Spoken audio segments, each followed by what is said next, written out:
abatuuze ku byalo okuli Kireka A, Kireka B ne Namugongo balaajanira abakulembeze okubayamba ku bumenyi bw'amateeka bwe bagamba nti bususse mu bitundu byabwe kati tebakyasobola kutambula budde bwa kiro.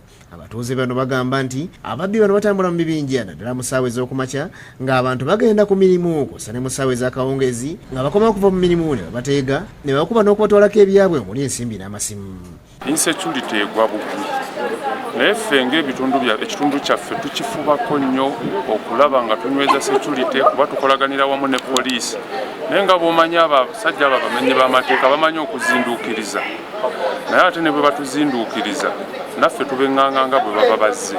Okusinziira ku batuuze bano ababbi bano batamaniza ppeva mu buveera amayinja ga minzaani n'ebirala nga bino bibakozesa okubakuba ku mitwe. Naye nga tulina ffe okutuuza abaana abo kuba abaana abamu bamanyiddwa abatuuze bwe bamanyi naye ne babasirikira abaana babaripootinga eri ffe abakulembeze naffe tubakwase ab'amateeka abatusingako. Agise Mwanga Nomani nga mutuuze agamba nti embeera eno evudde ku bavubuka obutagala kola kyokka nga beetaaga ensimbi ekibaviirako okutandika emize. Obumenyi bw'amateeka bwe bwegatta mu mbeera eyo ate naye emirimu mu ggwanga lyaffe mitono abantu balina kuyiiya n'obwavu obuyitiridde abantu baavu nnyo embeera eri mu ggwanga ebanyigiriza omuntu ayinza obanga badde ne ka bizinesi ng'akakola emisolo negikamugjamu abavubuka bangi bagezaako okutandikawo ku bizinesi waabwe naye ogenda okulaba nga emisolo gye bamusaba okusasula mingi. Nathan Mubirusi ntebe wa Kireka A obumenyi bw'amateeka buno abutadde ku bazadde abeesoboleyo gwa Nagamba eri abaana baabwe butabatwala ku masomero n'okubabuulirira. Abaana baffe bamuno ffe nnyini abazadde ffe tulina okubuulira abaana baffe kubanga abaleeta abaana n'abalala bava ebbanda abagenda begattako mikwano gyabwe egy'ebbanda ne bajja ne bayingira muno ababbi 13.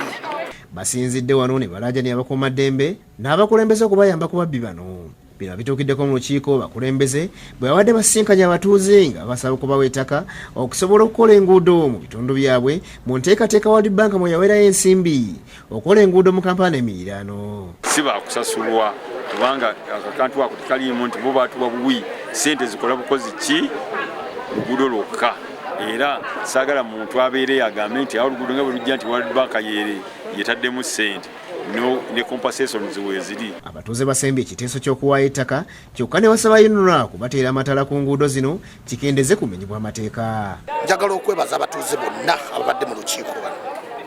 Njagala okwebaza consent gye batuwadde ey'okukola Kamuli Road okweyongera ebbali tulabe nga tuzimba ku lwa ssente World Bank ze yatuwadde.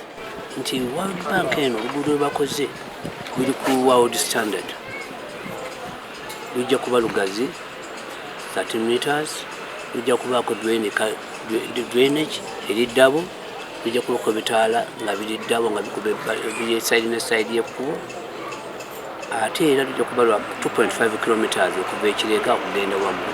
Hanifa Kasule ngono senior CD omukira alambuludde ku nteekateeka eno n'asaba abatuuze okuba obumu mu kuwaayo ettaka okusobola okukola enguudo zino basobole okwekulaakulanya. Sonenga consensus tuzirina tugenda kubeera nga tubengeejinga naddala abo abali ku kubo bonna oli yenna ali ready era abachairman olwaleero tugenda kuba nga tuwa consensus engineer agenda kubannyonnyola extent ki gye tugenda okutwala. David Tamale yakusakidde eggulu erino.